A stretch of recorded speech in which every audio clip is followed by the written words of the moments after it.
Hello everyone, আশা করি সকলে ভালো আছো এবং সুস্থ আছো। এবং তোমরা দেখতে পাচ্ছ যে আজকেও এনেছি লজিকের একটা ক্লাস, এবং এই ক্লাসটা হচ্ছে ক্লাস নাম্বার 3, অর্থাৎ এর আগে দুটো ক্লাস কিন্তু হয়ে গেছে। আর তোমরা রয়েছো ইয়োর ফিলসফি, একটা প্ল্যাটফর্ম যেটা একমাত্র ফ্রি অনলাইন লার্নিং প্ল্যাটফর্ম। আর প্রেজেন্টার আমি। তোমাদেরকে আগেই আমি জানিয়েছি যে আমি এখন বাড়ি থেকে বাইরে আছি, সুতরাং কিছু শব্দ হয়তো আসতে পারে, যার জন্য আমি সরি চাইছি। আর যেহেতু সামনে পরীক্ষা এসে গেছে, তাই জন্য আমি সিলেবাসটা কমপ্লিট করানোর চেষ্টা করছি। এবং একমাত্র ইয়োর ফিলোসফি এমন একটা প্ল্যাটফর্ম যেখানে কিন্তু সম্পূর্ণ সিলেবাসটা কমপ্লিট করানো হচ্ছে। বাদবাকি সমস্ত জায়গায় কিন্তু, বা বাদবাকি অন্যান্য জায়গায় কিন্তু পেইড প্রমোশন চলছে। তো সেই সব জায়গা আমি বাদ রাখলাম। আমার সেই সব জায়গা দেখবার বিষয় নয়। আমি আমার জায়গাটা একটা ব্র্যাকেটিং করে আমি এগোচ্ছি। আজকে যে বিষয়টা আলোচনা করব সেটা প্রথমেই জানিয়ে রাখি, আজকে কেবল এবং কেবলমাত্র ভেন ডায়াগ্রাম বা ভেন চিত্র বা ভেন রিলেটেড বা বুলিয় ইন্টারপ্রিটেশন যে পার্টটা রয়েছে, কেবলমাত্র তার মধ্যেই ঘোরাফেরা করব। ঠিক আছে? আর এরপরে অর্থাৎ নেক্সট দিনকে করব হচ্ছে নিরপেক্ষ ন্যায়। বলেছিলাম গতবারে যে হচ্ছে সম্বন্ধ অনুসারে বচন দুই প্রকার, এক হচ্ছে তোমার নিরপেক্ষ, আর এক হচ্ছে সাপেক্ষ। তো নিরপেক্ষটা হচ্ছে নেক্সট দিনকে করব, আজকে নয়, বা এতটা একসাথে হয়ে উঠবে না। তো আজকে কেবল এবং কেবলমাত্র ভেন ডায়াগ্রামটা অবধিই থাকবে। যারা এখনো অবধি চ্যানেলটিকে সাবস্ক্রাইব করেনি তাদেরকে রিকোয়েস্ট করবো কাইন্ডলি সাবস্ক্রাইব করে নেওয়া। যারা করেছে তাদেরকে অবশ্যই ধন্যবাদ জানাচ্ছি, কারণ তারা সাবস্ক্রাইব করে ভিডিওটা দেখছে। আর যারা বন্ধুদের সাথে শেয়ার করেছে তাদেরকেও ধন্যবাদ জানাচ্ছি। আর যারা এখন কি টেলিগ্রাম গ্রুপে জয়েন করনি তাদেরকে বলছি যে এই ভিডিওর লিঙ্কের ডেসক্রিপশন বক্সে কিন্তু টেলিগ্রামের লিঙ্কটা রয়েছে। ওখানে ক্লিক করে কিন্তু টেলিগ্রামের গ্রুপে তুমি জয়েন করে যাও, তাহলে ওখানে অনেক প্রশ্ন রয়েছে, সেই প্রশ্নগুলো তুমি সলভ করতে পারবে। এটা তোমাদের পরীক্ষার জন্য অনেকটা হেল্প হবে বলে আমি মনে করি। গতবারের যে বা গত দিনের যে পার্ট ছিল তারই একটা রেশ বা তারই প্রসঙ্গ ধরে আমি এগোনোর চেষ্টা করছি। সেটা হচ্ছে, ধরে নেওয়া যাক যে একটি বচন আমি উচ্চারণ করছি, তখন যদি ওই বচনের উদ্দেশ্য পদটি বাস্তবে অস্তিত্ব থাকে, তাহলে এই ক্ষেত্রে ধরে নিতে হবে যে ওই বচনের অস্তিত্বমূলক তাৎপর্য আছে। ঠিক আছে? যেমন আই আর ও বচনের অস্তিত্বমূলক তাৎপর্য আছে। ঠিক আছে? আমি কেন আছে, কি জন্য আছে আমি বলবো। যখন ভেন ডায়াগ্রামের মধ্যে ঢুকবো তখন কিন্তু আমি বিস্তারিতভাবে আলোচনা করব। দেখো, যে শ্রেণীর অন্তর্গত কোনো সদস্যই নেই তাকে বলা হয় শূন্য শ্রেণী। যেমন ধরা যাক ভূত, তুমি কি দেখাতে পারবে, আমি কি দেখাতে পারবো যে হ্যাঁ দেখো এই যে ইনি হচ্ছেন ভূত, কিংবা ইনি হচ্ছেন পক্ষীরাজ ঘোড়া, কিংবা ইনি হচ্ছেন মৎস্যকন্যা, কিংবা ইনি হলো শশক শৃঙ্গ? বলতে পারবো? সম্ভবই নয়। কিন্তু কিংবা এটি হলো বন্ধ্যাপুত্র, এরকম কি কখনো বলতে পারবো? সম্ভবই নয়। তাহলে এই যে সম্ভব নয় যে জাতীয় যে বিষয়টা, বুঝতে পারছো তো? সেইটাকে বলা হয় শূন্য শ্রেণী। সেই টার্মটাকে, সেই পদটাকে বলা হয় শূন্য শ্রেণী, অর্থাৎ তার কোনো সদস্যই থাকে না। এটা কেন আলোচনা করছি, এটা কেন প্রথমে আলোচনা করছি, এটাও একটু বাদে গিয়ে বলার চেষ্টা করব। দেখো, বুলীয় মতে আমি গতদিনকে বলেছিলাম যে এ থেকে আই এর বচনে যেটা হচ্ছে যে আবর্তন, যাকে অসরল আবর্তন বলা হয়েছিল সেটা, এবং ই থেকে ও বচনের যে সমবিবর্তন, এটা কিন্তু কখনোই সম্ভব নয়। এটা গতদিনকে বলছিলাম না? এই ক্ষেত্রগুলি আসলে অস্তিত্বমূলক দোষের উদাহরণ। মানে এই যে পার্ট রয়েছে, এটা আসলে অস্তিত্বমূলক দোষের কথা বলছে। ঠিক আছে? শোনা যায় ঊনবিংশ শতাব্দীতে তর্কবিজ্ঞানী জন ভেন নিরপেক্ষ বচনের বুলীয় ব্যাখ্যার রেখাচিত্র করেছেন, এবং তার মতে একটি শ্রেণীকে একটি বৃত্তের সাহায্যে বোঝানো যেতে পারে। একটা শ্রেণী, সেই শ্রেণীটাকে একটা বৃত্তের সাহায্যে কিন্তু বোঝানো যেতে পারে। তিনি বলেন আহ, একটি শ্রেণী শূন্য হতে পারে, আবার সদস্য যুক্তও হতে পারে। সামান্য বচন বোঝানোর ক্ষেত্রে তিনি যে ড্রয়িংটা করেছেন, সেই সামান্য বচনের ক্ষেত্রে তিনি শেড করেছেন, আর বিশেষ বচনের ক্ষেত্রে ক্রস চিহ্ন দিয়ে বোঝানোর চেষ্টা করেছেন। আমি ধীরে ধীরে ধীরে ধীরে সেই বিষয়গুলোর মধ্যে ঢোকার চেষ্টা করব। ওকে, চলো। এই ক্ষেত্রে কি বলা হচ্ছে, আমরা যেহেতু যে পার্টটাতে রয়েছি সেই পার্টটা বোঝার জন্য আমাদের কিছু কিছু শব্দ আমাদেরকে জেনে রাখতে হবে। পক্ষপদকে এস দ্বারা ডিনোট করব, সাধ্যপদকে পি দ্বারা ডিনোট করব, হেতুপদকে এম দ্বারা ডিনোট করব আমরা। ওকে, এবার দেখো, যে বুলীয় ভাষ্য, আমার মনে হয় এই জায়গা থেকে পরীক্ষায় প্রশ্ন, যদি খুবই সহজ সরল প্রশ্ন থাকে, তাহলে এইখান থেকে পরীক্ষায় প্রশ্ন দিতে পারে। কি রকম দেবে? না হচ্ছে এ বচনের বুলীয় ভাষ্য কোনটি, সেটা হচ্ছে SP bar is equal to zero. E বচনের বুলীয় ভাষ্য কি? SP is equal to zero. I বচনের বুলীয় ভাষ্য কি? SP not is equal to zero.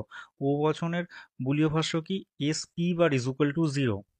Okay, এবার এর যে ভেন চিত্র, আমি একটু আগে কি বললাম, যে ভেন চিত্র আমি বারবার করে এদিক ওদিক করবো যাতে বোঝাতে আমি মানে ঠিকঠাক করে পারি।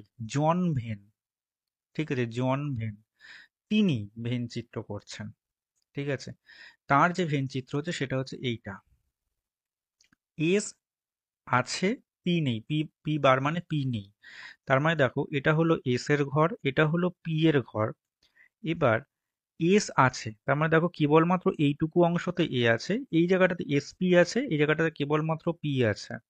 তাহলে বলা হয়েছে এস আছে পি নেই, এইরকম একটা শূন্যগর্ভ শ্রেণী আমাকে আঁকতে বলা হয়েছে।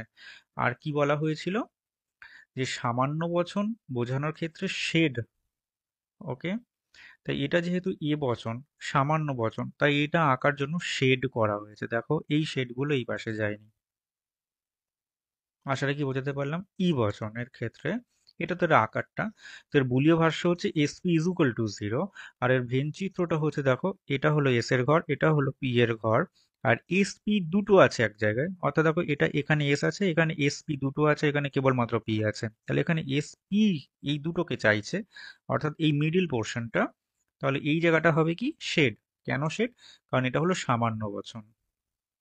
বিশেষ বচনের ক্ষেত্রে এর যে রুলস সেটা হচ্ছে দেখো, যে SP not is equal to zero. Okay, আবার ও বচনের ক্ষেত্রে দেখো SP bar is equal to zero. আর বিশেষ বচনের ক্ষেত্রে বোঝানোর জন্য ক্রস চিহ্ন বসাতে বলা হয়েছে। তাই তাই জন্য ক্রস চিহ্ন যেহেতু বসাতে বলা হয়েছে, তাই দেখো এটা এস এর ঘর, এটা পি এর ঘর, এস পি দুটো এক জায়গায় কোথায় আছে, এই জায়গাটাতে, তাই জন্য এখানে ক্রস চিহ্ন বসানো হয়েছে। ও বচনের ক্ষেত্রে কি আছে দেখো, সেটা হচ্ছে কেবলমাত্র এস যে জায়গাটা থাকছে, অর্থাৎ এই জায়গাটা থাকছে, তাহলে এই জায়গাটা কি বসবে, ও বচন ও বিশেষ বচন, তাহলে এটাও হলো কি ক্রস বসবে, তাই জন্য এখানে ক্রস চিহ্ন বসলো। ওকে,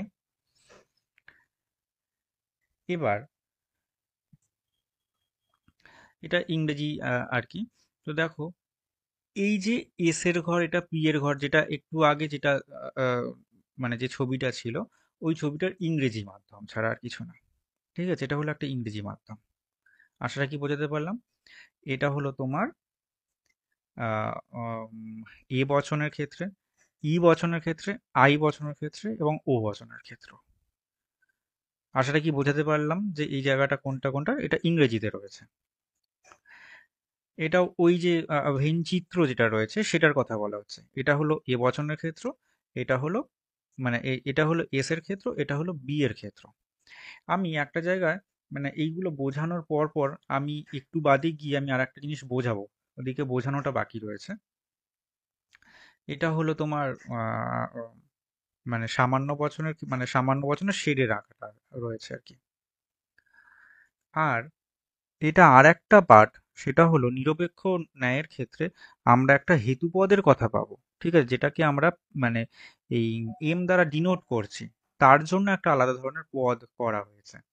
কারণ এখন অবধি আমরা কি দেখেছি, আমরা দেখেছি হচ্ছে কেবলমাত্র একটা বচন আছে, সেই একটা বচনকে দিয়ে আমরা এরকম একটা আঁকতে পেরেছি। যদি দুটি বচন হতো তাহলে আমাকে আরো একটা পদ আঁকতে হতো। কারণ আমরা জানি যে হচ্ছে অবরোহ অনুমানের ক্ষেত্রে দুটি আশ্রয় বাক্য থেকে একটা সিদ্ধান্ত আমাকে ডিরাইভ করতে হবে। ঠিক আছে, দুটির অধিক কিন্তু হবে না। এবার এইখানে যেটা আমার বলার বা বোঝানোর যে বিষয়টা, হয়তো বা এখান থেকে যেখান মানে এই জায়গাটা থেকে মানে যে জায়গাটায় পরীক্ষায় প্রশ্ন আসতে পারে, হয়তো ঘুরিয়ে পেঁচিয়ে দিলে দিতে পারে যে জায়গাটা, সেইটা আমি বোঝানোর চেষ্টা করছি। যে দেখো S P bar is equal to zero কেন বসালাম, বা S P is equal to zero কেন বসালাম, বা S P not is equal to zero, কিংবা S P bar not is equal to zero, এটা কেনই বা বুলীয় ভাষ্য হলো, কেন অন্য কিছু হলো না, তাই না? এরকম একটা প্রশ্ন তোমার মনের মধ্যে আসছে, সেইটাকে বোঝানোর আমি চেষ্টা করছি। ধরে নাও আমরা এ বচনের একটা উদাহরণ তোমাকে জিজ্ঞাসা করতে, আমি তোমাকে বললাম আর কি, জিজ্ঞাসা করলাম, তুমি খুব মানে ভীষণ স্বাভাবিকভাবে হয়তো বললে যে হচ্ছে সকল মানুষ হয় বুদ্ধিমান, কিংবা সকল মানুষের বুদ্ধিবৃত্তি সম্পন্ন জীব, এরকম একটা কথা তুমি বললে, যেটা হচ্ছে এ বচনেরই উদাহরণ, অন্য কোনো বচনের নয়। তাই না? সকল মানুষ হয় বুদ্ধিমান। আমি জাস্ট এই যে স্ট্রাকচারটা রয়েছে, এই আকারটা, এই আকারের মধ্যে আমি বচনটাকে ফেলে দেবো, দিলে আশা রাখি বোঝাতে পারলাম, ঠিক আছে? পারবো। তো সকল মানুষ হয় বুদ্ধিমান বা সকল মানুষ হয় বুদ্ধিবৃত্তি সম্পন্ন জীব।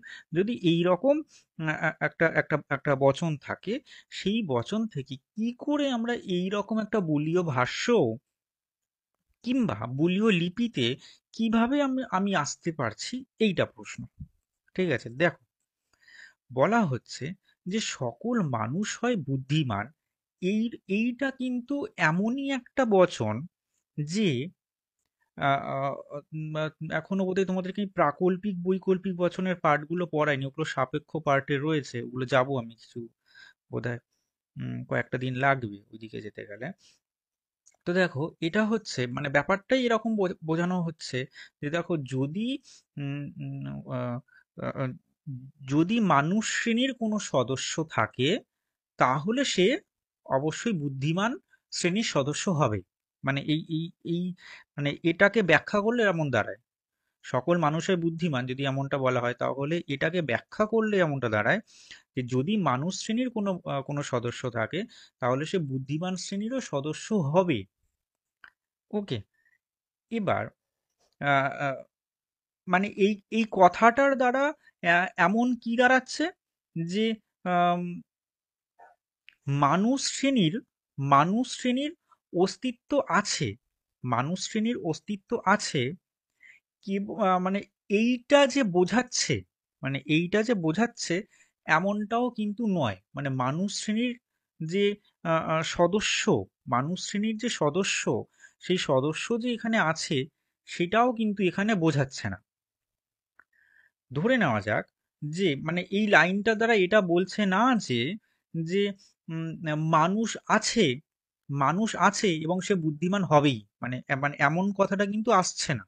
কিন্তু মানে কথাটা কেমন আসছে যে যদি মানুষ হয়, তাহলে সে বুদ্ধিমান শ্রেণীর হবে, এরকম একটা ব্যাখ্যা আসছে। কিন্তু ব্যাখ্যাটা এমনটা আসছে না যে হচ্ছে মানুষ আছে এবং সে বুদ্ধিমান হবেই, এরকম কথা কিন্তু আসছে না। অর্থাৎ এই রকম ক্ষেত্র হচ্ছে মানে বুদ্ধিমানের যে ক্ষেত্রটা রয়েছে, সেই ক্ষেত্রটা মানুষের ক্ষেত্রে প্রযোজ্য হচ্ছে না। যাই, তার জন্য কিন্তু এটা একটা শূন্যগর্ভ শ্রেণী হচ্ছে। ঠিক আছে, তাই জন্য যেহেতু শূন্যগর্ভ শ্রেণী হচ্ছে, তাই জন্য মানে এই পি এর মাথায় বারটা পড়েছে। এখানে এস পি কে এই অর্থে ধরা হয়েছে, ধরে নাও যে সাবজেক্ট প্রেডিকেট অর্থে ধরা হয়েছে। ঠিক আছে, ধরে নাও সাবজেক্ট প্রেডিকেট অর্থে ধরা হয়েছে। তো এইভাবেই কিন্তু এই বুলীয় ভাষ্যটা করা হয়েছে। ই বচনের ক্ষেত্রটা আর একবার বলি, তাহলে হয়তো আগেরটা একটু রিলেট করতে পারবে। ধরে নেওয়া যাক যে বলা হলো যে উম, উম, বলে না ধরে নাও যে ধরে নাও যে এমনটা বলা হলো যে আম, কি বলে, একটা উদাহরণ দাও, যে কোনো মানুষ নয় পূর্ণ। ঠিক আছে, কোনো মানুষ নয় পূর্ণ, মানে মানুষ মাত্রই সে কিন্তু পূর্ণ নয়। যদি এরকম একটা কথা থাকে, তাহলে মানুষ শ্রেণীতে বা মানুষ এই যে শ্রেণীটা, এই শ্রেণীতে এমন কোনো সদস্য আহ, আহ, মানে এমন কোনো সদস্য থাকবে, থাকবে যে কিনা পূর্ণ হবে না। মানুষ শ্রেণীর সদস্য এমন কিছু রয়েছে যেটা পূর্ণ হবে না, মানুষটা কিন্তু পূর্ণ হবে না, এরকম কথা কিন্তু বোঝাচ্ছে, তাই না? এবার এই কথাটার মানে কিন্তু এটা নয় যে এই যে মানুষ নামক যে শ্রেণী, ঠিক আছে, সেই শ্রেণীর সদস্য আসলে থাকতেই হবে। বুঝতে পারছো? মানুষ নামক যে শ্রেণী, এই শ্রেণীর সদস্য থাকতেই হবে, জোর দিয়ে কিন্তু এখানে বলা হচ্ছে না। যদি যদি এই যে মানুষ শ্রেণীটা এটা যদি শূন্য হয়, তাহলে কিন্তু এই বচনটা আসলে সত্য। কারণটা কি? কারণ এই বচনটাতে এই যে পূর্ণ, মানে এই যে পার্টটা, মানে কোনো মানুষ নয় পূর্ণ বলেছিলাম, তাহলে এই যে পূর্ণ, এই পূর্ণর অস্তিত্ব আছে এ কথা কিন্তু বোঝানো যাচ্ছে না।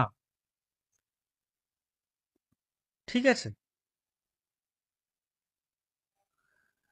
তাহলে দেখো, যদি যদি মানুষ শ্রেণীর সদস্য থাকে, তাহলে সে কিন্তু তাহলে কিন্তু তার মধ্যে কিন্তু পূর্ণ নামক এই গুণটা নাও থাকতে পারে। এই রকম একটা পার্ট আসছে। ঠিক তাই জন্য এখানে অস্তিত্বমূলক দোষ ঘটছে, যার জন্য এসপি ইজুকাল টু জিরো এইটা দেওয়া হয়েছে। ঠিক আছে? এই যে পার্টটা। সিমিলারলি দেখো, এখানে দেখো কোনো কোনো মানুষ হয় সৎ, যদি এই রকম কথা বলা হয়, কিংবা এখানে কোনো কোনো মানুষ নয় সৎ এ কথাও যদি বলা হয় আই আর ও এর ক্ষেত্রে, তাহলে অন্তত পক্ষে একটা মানুষ আছে যে সৎ, কিংবা অন্তত পক্ষে এক মানে একটা বা দুটো মানুষ নেই যে কিনা সৎ নয়, এরকম কথা বলা হচ্ছে। অর্থাৎ এখানে অন্তত পক্ষের কথা বলা হচ্ছে, যার জন্য কি হচ্ছে, এটা তোমার অস্তিত্ব আছে। তাই জন্য এটা নট ইকুয়াল টু জিরো। এগুলো যেমন শূন্য গর্ভ আছে, এখানে কিন্তু এই এটা নেই, ক্রস চিহ্ন এখানে একটা পড়তো আর কি, সেটা দেওয়া নেই, মানে মিস্টেক হয়েছে হয়তো, এটা দেওয়া নেই। তো তাই জন্য কি হচ্ছে, এটা হচ্ছে শূন্যগর্ভ শ্রেণী নয়। আই আর ও কিন্তু শূন্যগর্ভ শ্রেণী নয়। মানে এটার ব্যাখ্যায় এমন একটা ধরা যাক, মানে ধরে নাও যে বলা হলো যে কোনো কোনো ফুল হয় লাল, কোনো কোনো ফুল হয় লাল, তার মানে অন্ততপক্ষে একটা ফুল আছে যে ফুলটা আসলে লাল, তাই না? আশা রাখি ব্যাপারটা বোঝা মানে বুঝতে পারছো। আবার দেখো কোনো কোনো ফুল নয় লাল, তার মানে অন্ততপক্ষে একটা ফুল আছে যেটা লাল নয়, অন্ততপক্ষে একটা ফুল আছে যেটা লাল নয়, তাই জন্য বারটা পড়েছে। ব্যাপারটা ঠিক এইভাবে ঘটেছে বুলীয় ভাষ্যের এই পার্টটা। জানি না ঠিক কতটা বোঝাতে পারলাম, কিন্তু এই পার্টটা কিন্তু ঠিক এই রকম। হয়তো ঠিকঠাক করে বোঝাতে পারিনি, কিন্তু এটা মানে কি বলি, এটা সেই অনেক ছোটবেলায় শিখেছিলাম তো, এই আর কি। তো এটাই হচ্ছে মেন ব্যাপার। ঠিক আছে? জানি ঠিকঠাক লাগবে না, কিন্তু এটা এইভাবে যদি একটু রপ্ত করে নাও, তাহলে বিষয়টা বুঝতে পারবে। আর যদি যদি রপ্ত না করতে পারো, তাহলে একটুখানি অন্য রকম লাগবে। আচ্ছা, এবার এইখানে একটা কথা আমার বলার আছে। ভেনচিত্র আমি যখন করছি, ধরে নাও যে এখানে এস আছে, এটা পি আছে, এস আছে পি আছে, এবার এইটাকে সবসময় একটা আহ, একটা বাউন্ডারির মধ্যে রাখতে হয়। অর্থাৎ এই যে শ্রেণীটা, এই শ্রেণীটা এই বাউন্ডারির বাইরে নেই, এর এর ভেতরটাতেই রয়েছে। অর্থাৎ এই যে এসটা রয়েছে, এটা এখানে এসটা ভেতরে লিখতে হবে, পিটা এখানে লিখতে হবে, এখানে না বাইরে লিখেছে অসুবিধা নেই। আর এই যে বক্স রয়েছে, এই বক্সের বাইরে এসপি নেই, অর্থাৎ এখানে এসপি ওপরে দুটো বার, অর্থাৎ এসপি নেই সেটা বোঝানোর জন্য এই রকম ধরনের আঁকা করতে হতো। আর আমি একটু আগেই বোধহয় বলছিলাম যে আহ, শূন্য শূন্য কিন্তু শ্রেণীও হতে পারে। ঠিক আছে, কোথায় যেন বলছিলাম আমি। যেমন ধরো ভূতের কথা ধরো বললাম যে হচ্ছে আহ, ভূত নেই। ঠিক আছে, আসলে কিন্তু এর অস্তিত্বটাই নেই। বললাম যে ভূত নেই, অর্থাৎ কোনো ভূত নয় অস্তিত্বশীল, যদি এইরকম কথা হয়, তাহলে কি দাঁড়াতো, এটাকে বরং ছোট করলেই বুঝতে পারবে। দাঁড়াও, একটু দাঁড়াও,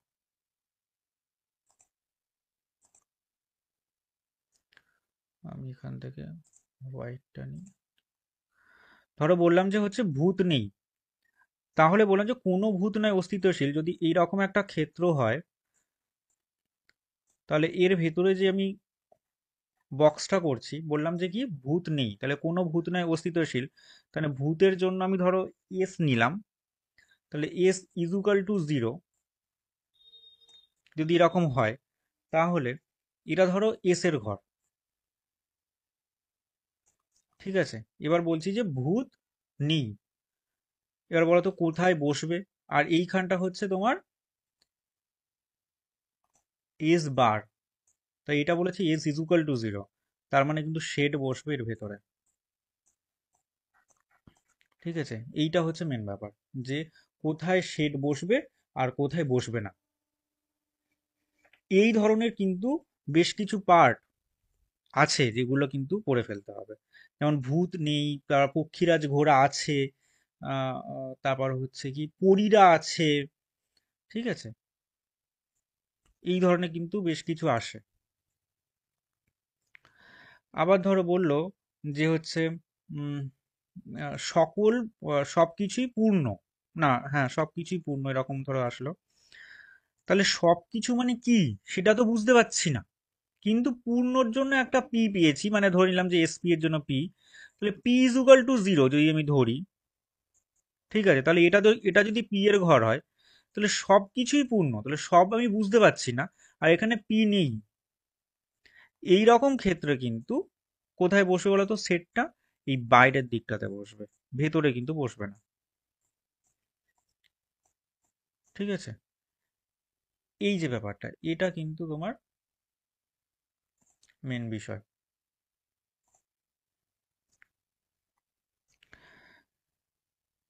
আচ্ছা, আশা রাখি যে খুবই বাজেভাবে একটু বোঝানোর চেষ্টা করেছি, খুব ভালো তো হবে না, কারণ এটা ওই সামনাসামনি একদম ওই খাতা পেন দিয়ে ধরে যদি করানো যেত তাহলে হয়তো বোঝানো মানে যেত, কিন্তু এইভাবে কম্পিউটারে বসে বসে কোনোদিনও লজিক শিখিয়ে দেওয়া একদম মানে খুব ভালোভাবে লজিক শিখিয়ে দেওয়া হয় না, সিরিয়াসলি হয় না।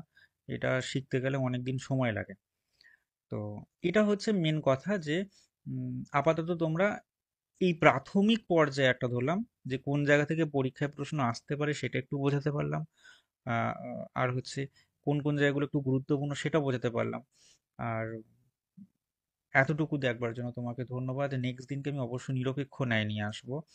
Thanks for watching this video, subscribe follow and share this channel for upcoming exciting videos. Presenter তো আমি ছিলাম, আশা রাখছি যে পরের দিনকে অন্তত পক্ষে বোঝানোর চেষ্টা করব। ধন্যবাদ দেখবার জন্য, সবাই ভালো থেকো।